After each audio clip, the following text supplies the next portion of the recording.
NRC करने वाले लेखपाल पटवारी इतने चालाक कि दिन भर में जितने घुसपैठियों का नाम रजिस्टर में लिखते थे उतने असम वालों का नाम रजिस्टर से बाहर निकाल देते थे। जब कंप्लीट हुई एनआरसी, फर्जीवाड़ा कर रहे हैं, इनको 10-20 को टांगने की जरूरत है। जब इनको टांगेंगे, भ्रष्टाचारियों को टांगेंगे, तब खौफ पैदा होगा, तभी एनआरसी कराने का फायदा।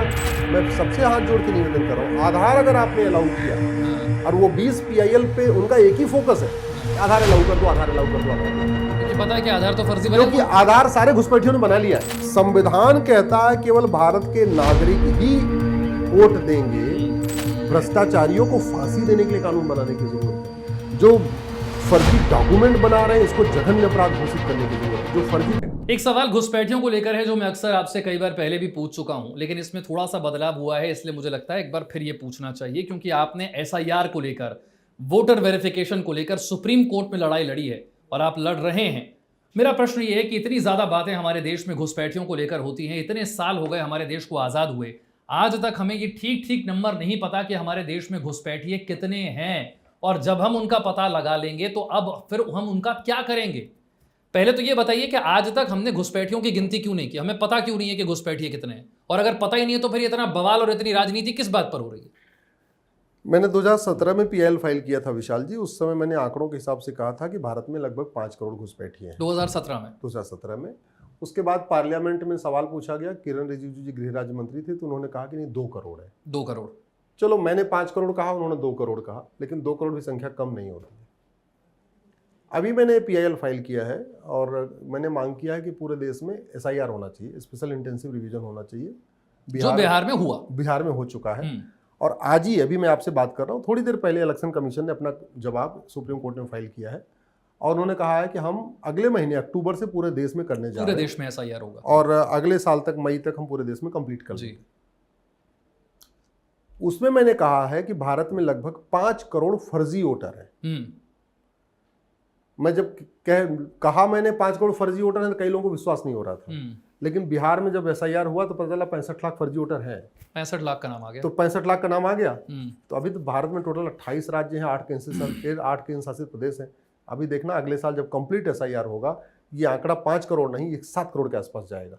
अब इसमें बड़ी संख्या में ऐसे भी लोग हैं जो इस दुनिया में नहीं है, फिर भी उनका नाम चल रहा है और उनके नाम पे कोई वोट भी दे रहा है, डुप्लीकेट भी है। डुप्लीकेट, हाँ, कई लोग, एक ही आदमी कई राज्यों में वोट, हाँ, एक ही आदमी है, वो पता चला वहां नहीं रहता, कहीं और जाकर वोटर ID बनवा दिया, पिछली वाली हटी नहीं है और उसको हटवाया भी नहीं गया जानबूझ के, और वहां भी उसकी वोट पड़ रही है। तो एक एक व्यक्ति का 3-3, 4-4 वोट भी चल रहा है। बाकी इसके अलावा एक बड़ी पैमाने पे पाकिस्तानी, अफगानिस्तानी, रोहिंग्या, बांग्लादेशी घुसपैठियों का नाम भी जुड़ गया है।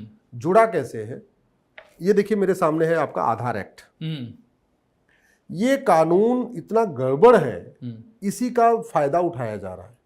इस कानून में आधार कैसे बनेगा वो सारा प्रोसीजर तो लिखा हुआ है, लेकिन ये नहीं लिखा है कि अगर किसी ने फर्जी आधार बनवाया या फर्जी आधार बनाया तो उसको सजा कितने साल की होगी। जब तक आप कानून का खौफ नहीं पैदा करेंगे तब तक फर्जी डॉक्यूमेंट बनते रहेंगे। और हमारे देश में फर्जी आधार तो बहुत आसानी से बन जाता है, और वो इस कानून के कारण ही सबसे आसानी से बन रहा है। हुआ ये कि पहले आधार पोस्ट ऑफिस में बन रहा था, तहसील में बन रहा था, गवर्नमेंट के द्वारा कंट्रोल्ड प्लेसेस में बन रहा था। फिर आपने जन सेवा केंद्र बनाया, फिर जन सेवा केंद्र बना।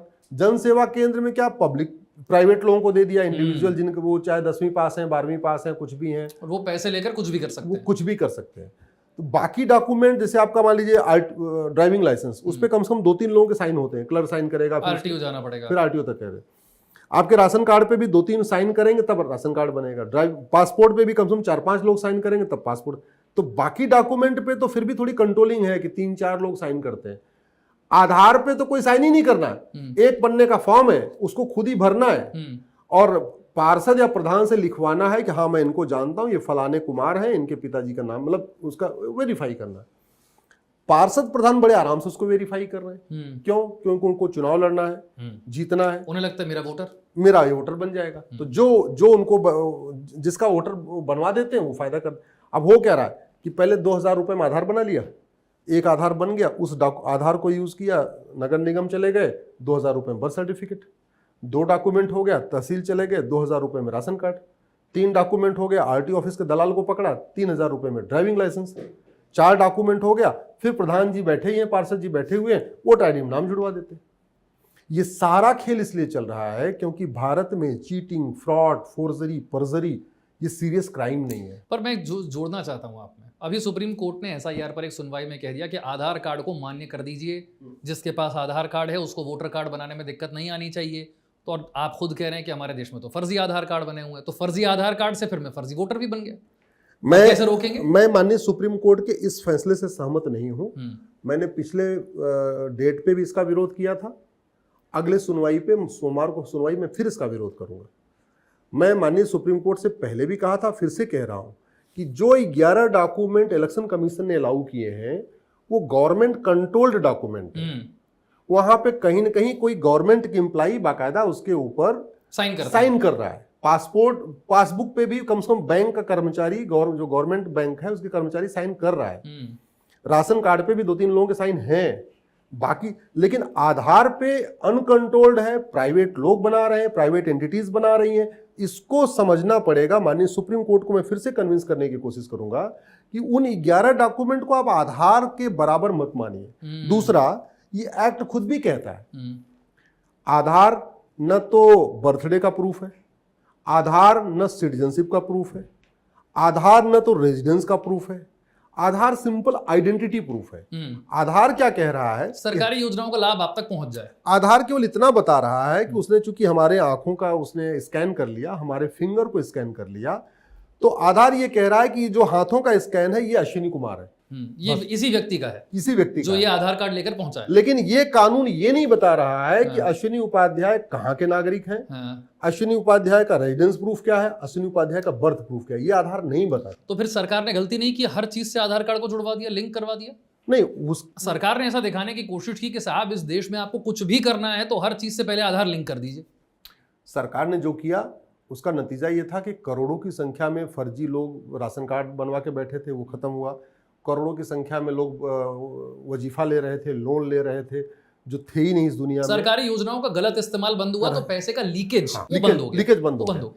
लेकिन अब इसको उपयोग करके वोटर आईडी में नाम जुड़वा लेना ये ठीक नहीं है। क्यों? क्योंकि इस देश में बड़े पैमाने पे भाई 5 करोड़ घुसपैठिए मैंने 2017 में कहा था, तो आज 2025 में कितने हो गए? 25 में कितने हो गए होंगे?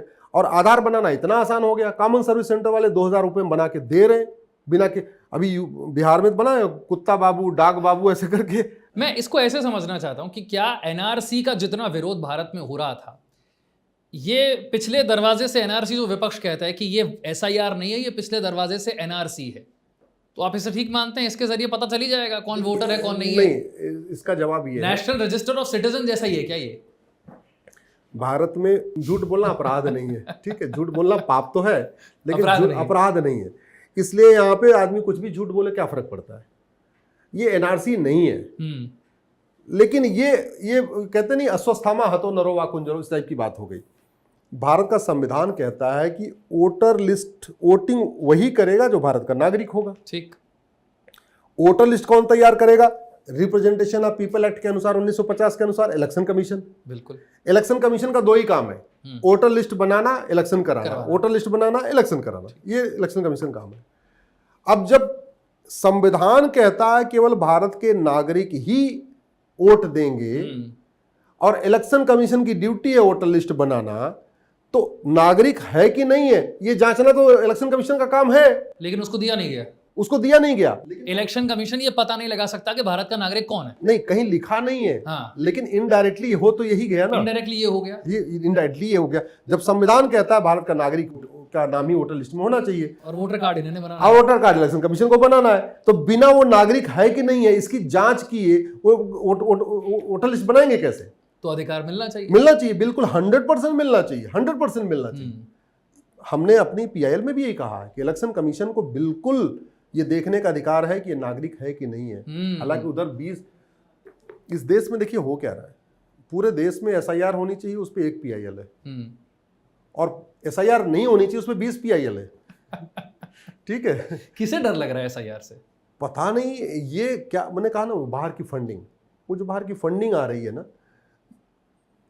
रोहिंग्याओं को बसाने के लिए, बांग्लादेशियों को बसाने के लिए, भारत को बर्बाद करने के लिए, वो जो एनजीओ पूरा गैंग है वो बहुत खतरनाक भारत के लिए। इसलिए तो मैं बार बार कहता हूँ विदेशी फंडिंग बंद करिए।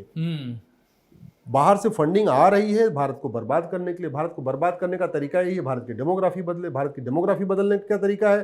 धर्मांतरण हो, घुसपैठ हो, लब जिहाद हो, लैंड जिहाद हो, उसके लिए प्रॉपर फंडिंग आ रही है। एक बड़ी योजना के तहत कि अगले 15 से 20 साल के अंदर हम पूरे भारत की डेमोग्राफी बदलनी है, तो ये भी उसी की प्रक्रिया चल रही है।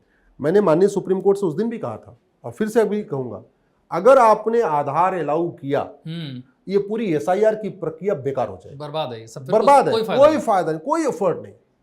मैं तो ये हम आपसे जो चर्चा हो रही, हो सकता है ये क्लिप भी माननीय जजेस तक पहुंचे।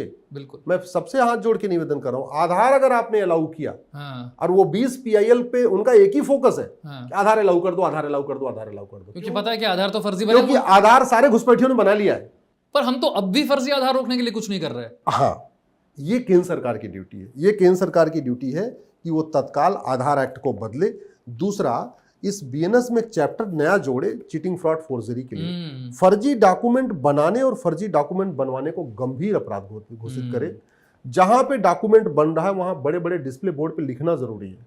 जहां आधार बन रहा है अगर वहां लिखा रहे कि फर्जी आधार बनवाना गंभीर अपराध है, पकड़े जाने पे 10 से 20 साल सजा होगी, बनवाने वाले में भी डर पैदा होगा, बनाने वाले में पैदा होगा। दूसरा, हमारे यहाँ रोहिंग्या बांग्लादेशी पकड़ तो लेते हैं लेकिन उनके मददगारों पे कोई कार्रवाई नहीं होती। नहीं, जो पकड़ भी लेते हैं उन्हें भेजते कहाँ है वापस? कहाँ, उनको क्या करते हैं, यहां से उठाया वहां कर दिया, रामपुर से उठाया श्यामपुर गया। डिटेंशन सेंटर हमारे यहाँ है ही नहीं, डिटेंशन है ही नहीं है। और अगर हो भी तब भी उन्हें उनके रहने और खाने का खर्चा घुसपैठियों का कोई भी सरकार कब तक उठाएगी? अरे ऑस्ट्रेलिया की जनसंख्या 2.5 करोड़ है, यहाँ 5 करोड़ घुसपैठी है, तो 2 ऑस्ट्रेलिया के बराबर भारत में 5 करोड़ व्यक्ति आराम से डिटेंशन सेंटर में रहेंगे, खाना खाएंगे आपका फ्री में। इसका तरीका यही है, घुसपैठ को जघन्य अपराध घोषित किया जाए, घुसपैठियों की मदद करना जघन्य अपराध घोषित किया जाए, घुसपैठियों का कागज बनाना जघन्य अपराध घोषित किया जाए, हर शहर 10-20 घुसपैठियों को पकड़ा जाए, उनका narco polygraph brain mapping test किया जाए, टेस्ट करके पूछा जाए कि तुम्हारा आधार किसने बनाया, राशन कार्ड किसने बनाया, ड्राइविंग लाइसेंस किसने बनाया, बर्थ सर्टिफिकेट किसने बनाया, वोटर ID किसने बनाया। और घुसपैठियों तो बाद में, जिन लोगों ने ये काम किया है पहले उन्हीं को उठा के जेल में डाला जाए, तब जाके खौफ पैदा होगा। अदरवाइज हम NRC करने की कोशिश करेंगे, NRC फेल हो जाएगी। असम के NRC करप्शन के चक्कर में फेल हो गई। बिल्कुल, असम के NRC केवल और केवल करप्शन के चक्कर में फेल हो गई, क्योंकि जब तक मुकदमा सुप्रीम कोर्ट में चलता रहा, घुसपैठियों ने कागज बनवा लिए, और जब डोर टू डोर NRC शुरू हुई तो घुसपैठियों ने वहां 2-2 हज़ार की नोट पकड़ा दिया। और NRC करने वाले लेखपाल पटवारी इतने चालाक कि दिन भर में जितने घुसपैठियों का नाम रजिस्टर में लिखते थे उतने असम वालों का नाम रजिस्टर से बाहर निकाल देते थे। तो जब कंप्लीट हुई NRC असम की तो पता चला घुसपैठी असम के नागरिक बन गए, असम वाले बेचारे रजिस्टर के बाहर हो गए, वो घुसपैठी हो गए। ये इफेक्ट है करप्शन। अगर पूरे देश में SIR के बाद यही हुआ तो क्या पूरे देश में बवाल की स्थिति नहीं पैदा हो जाएगी? बिल्कुल, इसलिए सबसे पहले भ्रष्टाचार को देशद्रोह घोषित करना जरूरी है। भ्रष्टाचारियों को फांसी देने के लिए कानून बनाने की जरूरत है। जो फर्जी डॉक्यूमेंट बना रहे हैं इसको जघन्य अपराध घोषित करने की जरूरत है। जो फर्जीवाड़ा कर रहे हैं इनको 10-20 को टांगने की जरूरत है। जब इनको टांगेंगे, भ्रष्टाचारियों को टांगेंगे, तब खौफ पैदा होगा, तभी NRC कराने का फायदा। नहीं तो जैसे असम के NRC फेल हुई, पूरे देश के NRC फेल हो जाएगी।